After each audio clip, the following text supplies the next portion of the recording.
You can now get a 30-day trial to experience The Athletic for free. Visit the link in the description below to try it now.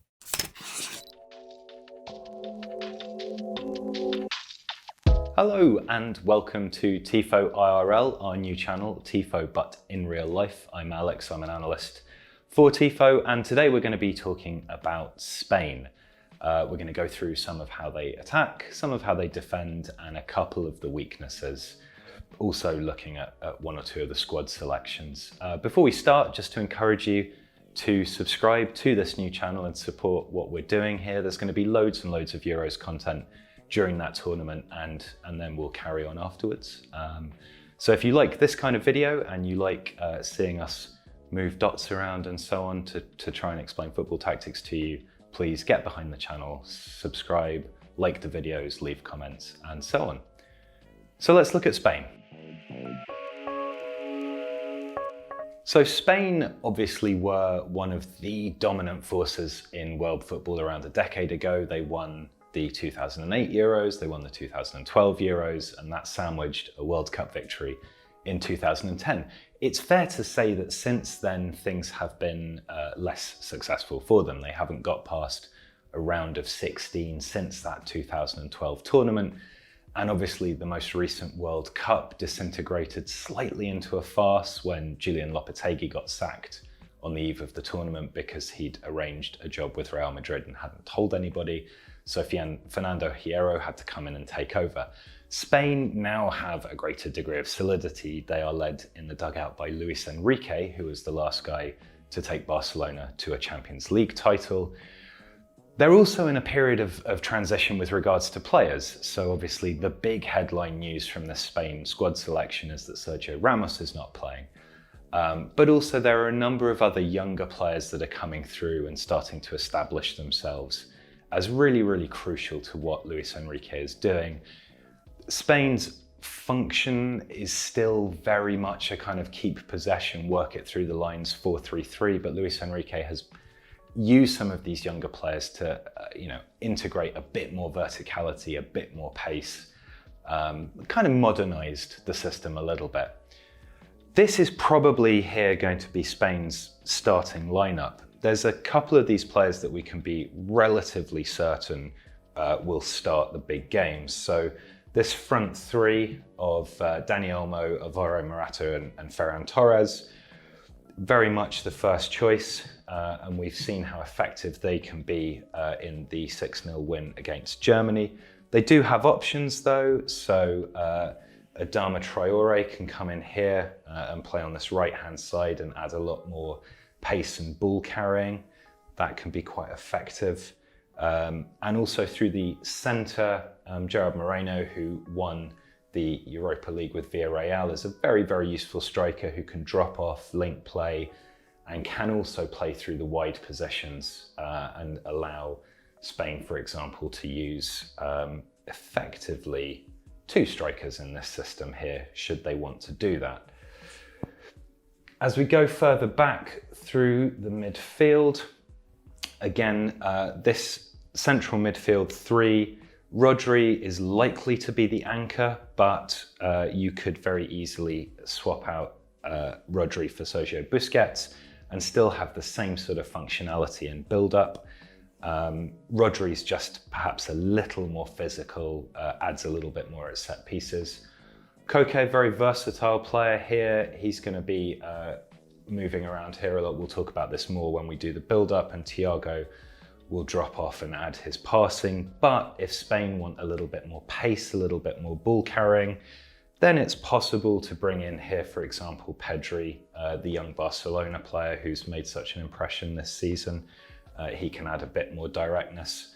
Or Fabian, who's at Napoli. Again, very, very good range of passing and will be able to get forwards a little bit. So Spain have versatility in that midfield, which adds to their options. At left back, Jordi Alba, almost guaranteed to start. Jose Gaia, who's from Valencia, can play in that position as well, but Alba's pretty much guaranteed. Right back is an interesting area for Spain. Marcos Llorente, who's the Atletico Madrid what would you call him? Almost a utility player, although that kind of slightly undervalues him. He has played as a central midfielder, he's played as a right winger, he's played as a shadow striker, but for Spain, he's tended to play as a right back. The only other natural right back in the squad is Chelsea's Cesar Azpilicueta. But Llorente has started the big games recently. On the left-hand side of central defence here, Aymeric Laporte, but again, if you want, you can pick Pau Torres there, who adds passing, adds a bit of ball progression. But Laporte is probably a slightly more solid defender. And then on the right-hand side, it's likely to be Eric Garcia, but Diego Llorente of Leeds has a shout there. And in goal, Unai Simon has started the big games recently. He's probably a better passer of the ball than his opposite number, David De Gea, who has also not had a great season for Manchester United. So that's what we think probably Spain's starting 11 will be. We're going to have a look now at how Spain build up and how they attack, and we'll go back to the board for that. Spain will play in a 4-3-3. That much is pretty guaranteed. They are still very much a patient, possessional team, building through the lines, working it out through the defenders, progressing the ball in quite fixed patterns. But Luis Enrique has added this degree of verticality, pace out wide, and that makes Spain a bit more dangerous in transition, particularly transition obviously from defence to attack, counter-attacking. This was really, really evident against Germany, where the fact that Spain could get quick runners in behind quite a high German line really, really ripped Germany apart. In terms of how they build up at the back, so this back four is going to do pretty much what you'd expect from a kind of top level team that plays a 4-3-3. So the centre backs will split wide. The pivot defensive midfielder will drop here. And they'll initially look to progress it through the goalkeeper, have this kind of, passing diamond here that allows them to circulate and rotate the ball.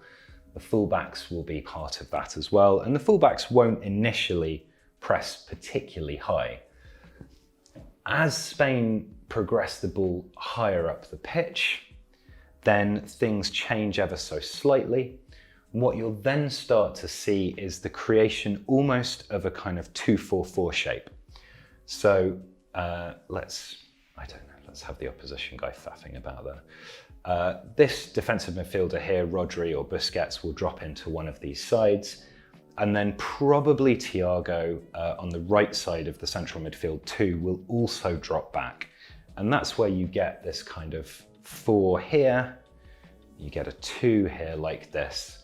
And then Koke will move up and start trying to play kind of in this either left half space or possibly even pushing up into the 10 slot. Morata will make room for that to happen, and then you'll have this kind of 4 shape here. Now, what's really important with this is that Spain want to do 2 things at the same time. They want to maintain the solidity of their build-up as the ball progresses here. They want to be able to keep possession. That's partly a defensive move, obviously. The less the opposition have the ball, the less the opposition can threaten them. But it's also then to start generating movement between the lines, particularly from Morata and Koke, up and down, and also from these wide attackers, but more in and out.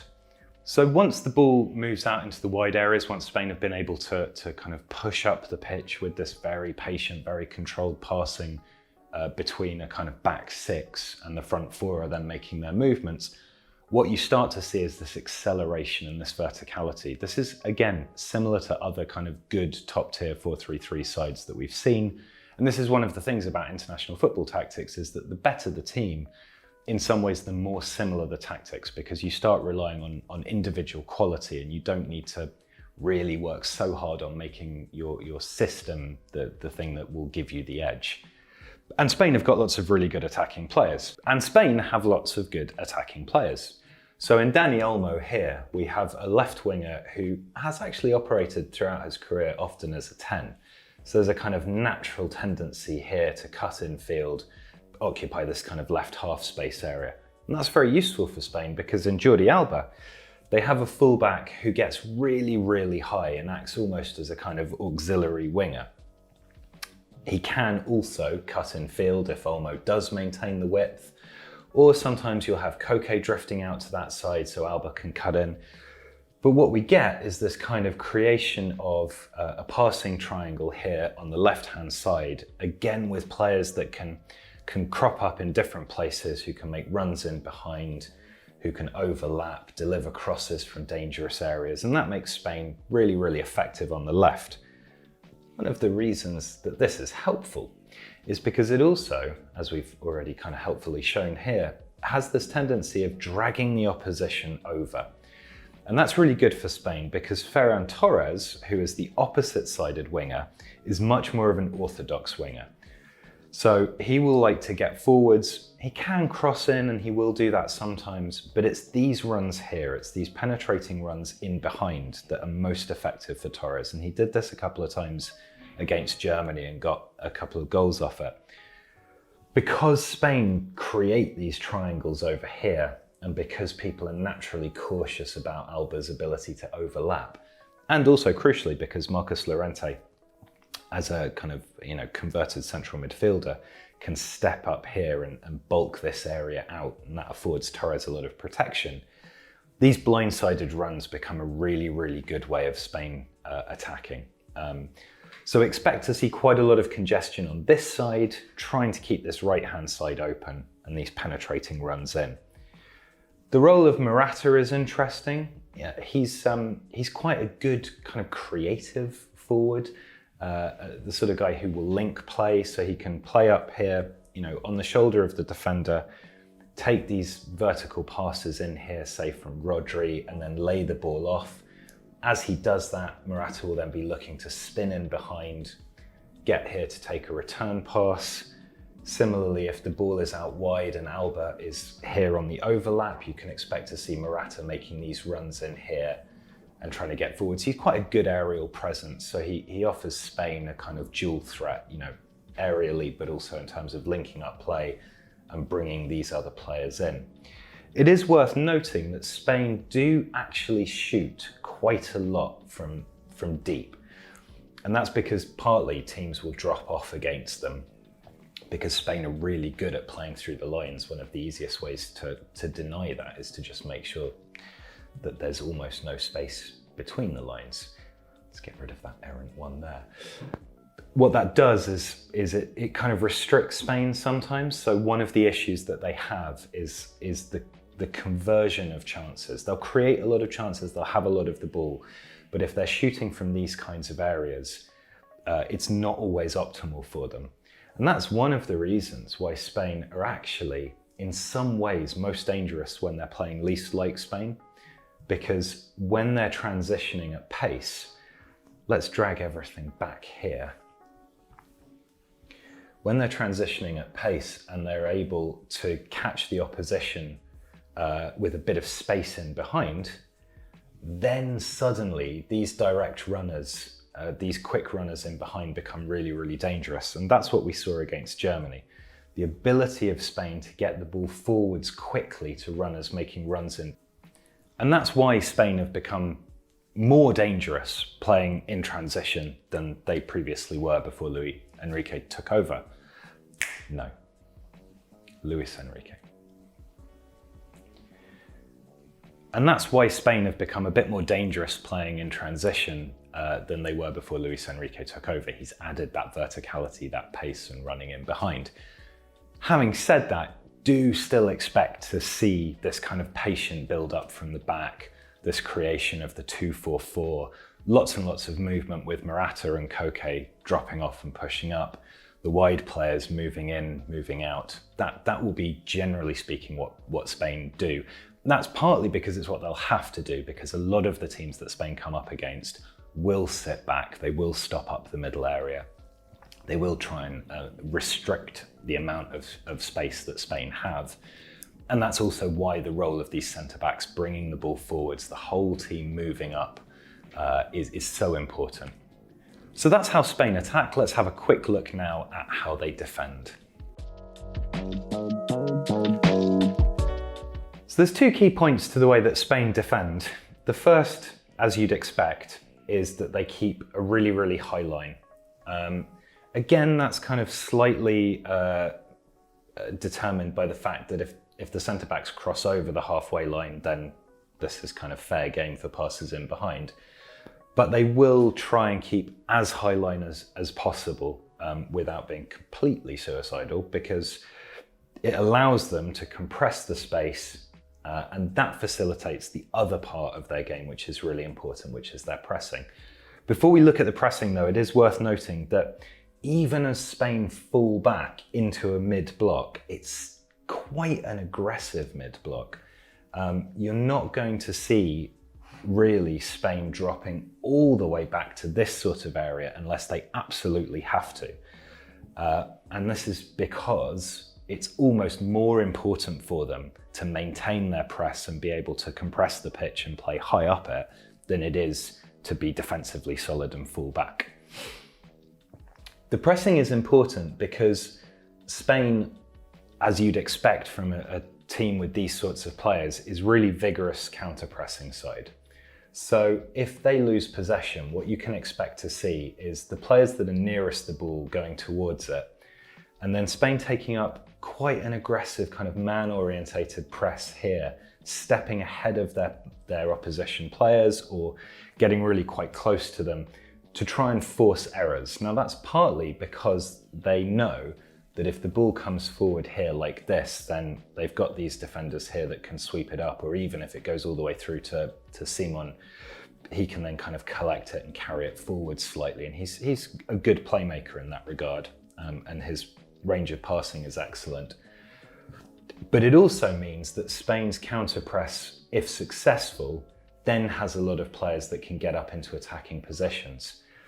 And so, as with most counter-pressing teams, this surrounding of the ball not only is defensively sensible because it kind of pressures this player, maybe forces them to play it back or into a mistake or forces them to clear it long, but it also means that the team winning the ball back then has a number of players nearby for quick counter-attacking. And again, this is something that's important to Spain because teams are going to sit off against them. And it's going to be hardest for them to break those teams down when they're moving the ball forward slowly and patiently. And this counter-pressing is going to be particularly useful for Spain because, as we've said, teams will sit deep against them. They'll try and congest the space in the central areas, and Spain will have to try and profit from these counter-pressing opportunities because otherwise they're going to come up against a really organised defence.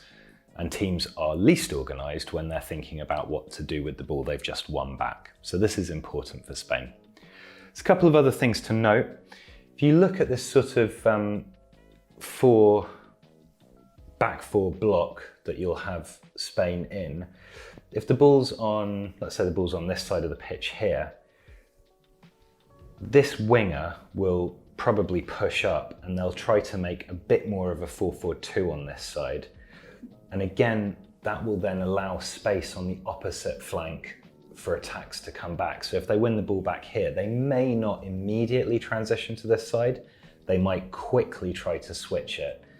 And because they've tucked in, this winger and this fullback are going to be in space here.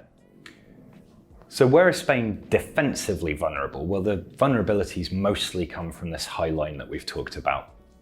And again, this is the kind of classic downside of teams that want to play high up the pitch and congest the space, and teams that have very aggressive fullbacks. If these fullbacks are high up the pitch here supporting attacks, even if Llorente's sort of tucked in a little bit, we can expect Spain to kind of look something like this.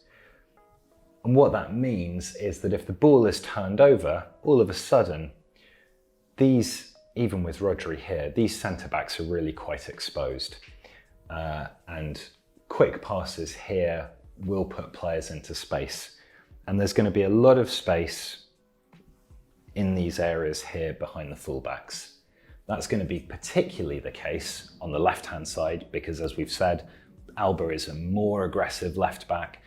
He's looking to get forwards for crossing opportunities. On the right-hand side, Ferran Torres maintains the width a little bit more. Llorente tucks in.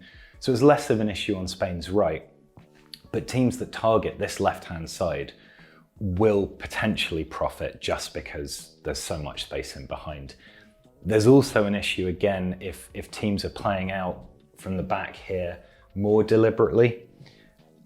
If this press is very aggressive here, and that involves Alba stepping up, what that means is that if the pass is able to beat Alba, or if Alba tries to nip in front here to get the pass and doesn't quite do it, again, that's an opportunity for teams to get in behind Spain. And the last thing Spain want is to have two backpedaling centre-backs with a host of players running at them.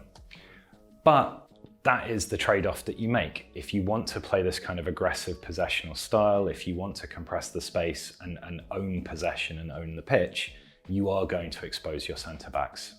And so Spain are making the classic kind of trade-off for dominant teams that want to play in this style.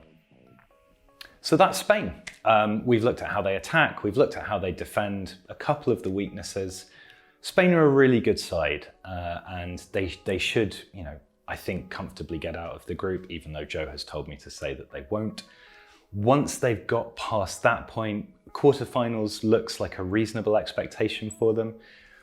There are lots of strong teams in this competition, and it's difficult to know, whether Spain's lack of depth in the defensive area will ultimately be a problem. But going forwards, they're going to be a match for anybody, as they showed against Germany. So thanks very much for watching. Like I say, if you've enjoyed this and you've enjoyed this style of video, then please subscribe to the new channel, Tifo IRL, Tifo but in real life, and we'll have loads more Euros content for you coming out shortly. If you liked today's video, please subscribe to Tifo to help us reach 1 million subscribers. The Athletic is home to some of the world's best sports journalists, including David Ornstein, Daniel Taylor, Ollie Kay, Amy Lawrence and Rafa Honigstein. There are journalists dedicated to each Premier League team, so every fan gets the coverage they deserve, not just the big clubs. And you can try it for free now for 30 days. See the link in the description.